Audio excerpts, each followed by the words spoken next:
There's a small studio tucked above the cliffs of a quiet coastal town. White walls, salt-stained windows, the faint crash of waves below. Inside, Dara stands before an unfinished canvas. The paint's gone dry, the brush heavy in her hand. Once, she was unstoppable. Her art was wild and alive, an untamed mirror of everything she felt. But lately, nothing moves.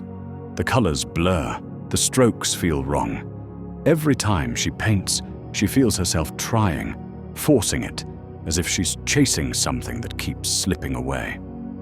She used to lose herself in the work. Now, the work feels like losing herself.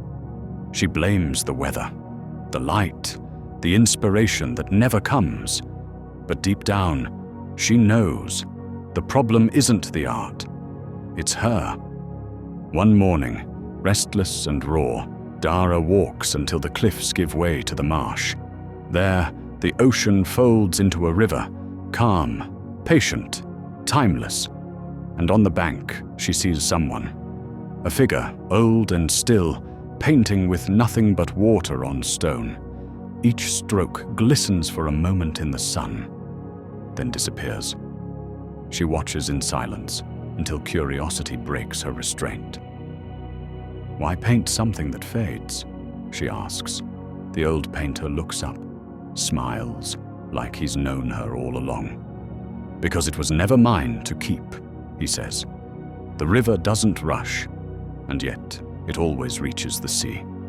His words hang in the air like mist, soft, but impossible to ignore. Dara sits beside him and watches for hours. He paints, the water dries, the stones return to grey. And yet, he looks complete, whole. That night, back in her studio, she doesn't plan. She doesn't think. She dips her brush, breathes and lets her hand move. At first it feels wrong, messy, uncertain, uncontrolled. But then, something shifts. The strokes begin to move through her, not from her. Her breath slows, her mind quiets. It's not the perfect painting, but it's alive. She remembers what the old painter said. When you chase perfection, you choke the current. When you move with it, creation paints itself. She realizes she's been damming her own river, trying so hard to control, to impress, to matter, that she'd forgotten how to flow. Days pass. Her art begins to change. The lines loosen, the colors breathe, the mistakes stay because they belong. And for the first time in years, she feels something that's been missing: peace. One morning, Dara returns to the river, but the old painter is gone.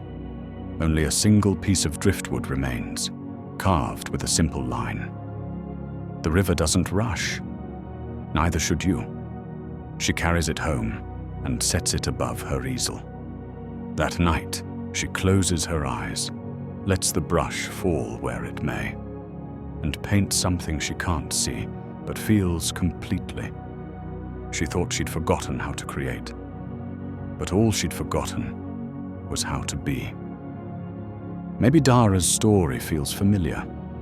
Maybe your canvas isn't a painting, it's your business, your craft, your life. We all dam the river at some point, overthinking, overworking, trying to prove instead of flow. But Lao Tzu's wisdom reminds us, life isn't waiting for you to push harder, it's waiting for you to stop resisting. So if you're feeling stuck, empty, or blocked like Dara was, here's where you begin to release the current again. Step 1. Release control. Create for the sake of movement, not outcome.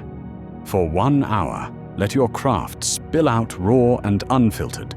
Don't judge, don't edit, just let it move. Flow first, refine later. Step 2. Return to stillness. Clarity isn't earned. It's revealed when you stop stirring the water. Find silence daily. Even 10 minutes of quiet can clear what hours of effort can't. Step 3.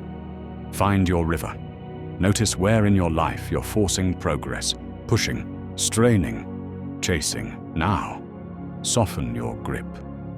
When you stop trying to rush, you'll notice you were never behind. The hidden paradigm is this: flow isn't something you enter, it's something you stop interrupting. The river doesn't rush, and yet it gets everywhere it's meant to go. So will you, once you stop fighting the current.